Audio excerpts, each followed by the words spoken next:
He spoke in parables. And that's interesting. When I read them, I'm like, well, Jesus, what are you really saying to me? Can you just make it plain?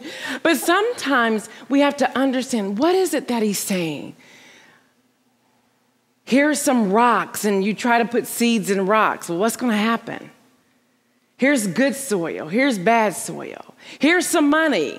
Go and do this or that and the other. It's like, what are you saying? Just tell me what it is that you're saying, Jesus. But he spoke in parables. And we have to ask ourselves, why did he do that? What was the message he was trying to send to us? What is the message he is trying to send to you today? So the question I ask myself is, what does that look like? And am I respecting my husband? I'm going to ask you all to think about this for a minute too. I just jotted down a few things. And one of the things that first came to my mind as far as respect goes is, do I listen to my husband's suggestions? I'm a pretty strong person, so sometimes I do not listen to my husband's suggestions. There are other things, but I'd like to hear some from you. Like, give me an example of how you respect, or maybe an example of how you haven't respected your husband. We can learn from both. Come on, jump in. Well, first of all, my husband is just awesome. You know, he's really bright. He's a genius, and he's good looking, and all of that. Oh, but you were asking about respect. I'm sorry, I forgot. Okay. Respect, yes. I have a high pressure job, and you know, when I come home from work at night, and he's often finished before I am, so he's there.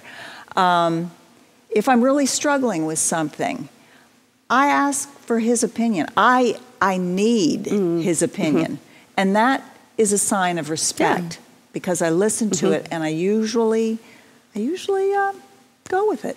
All right. Yeah. We allow our anxiety over what may occur in the future to rule our lives in the present, causing our choices to be ruled by fear. You know, fear is not of God.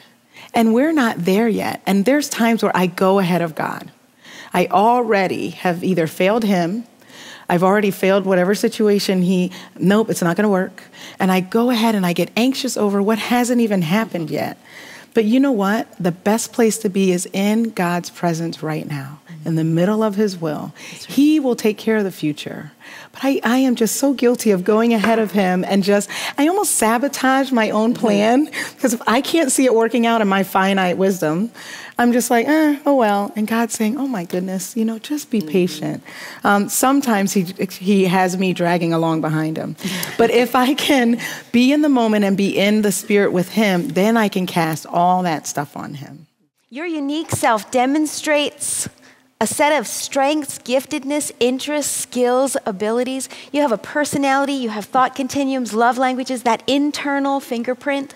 On the outside, we have fingerprints, our toe prints match, and we've got a voice pattern and a heartbeat that is all absolutely unique from anyone else.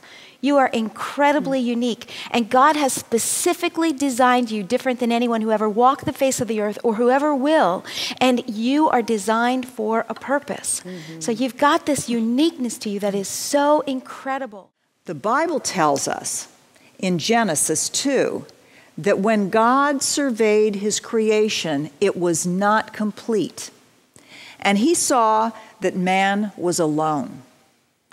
As the crowning act of his grand and miraculous work, women were created to make perfection even more perfect.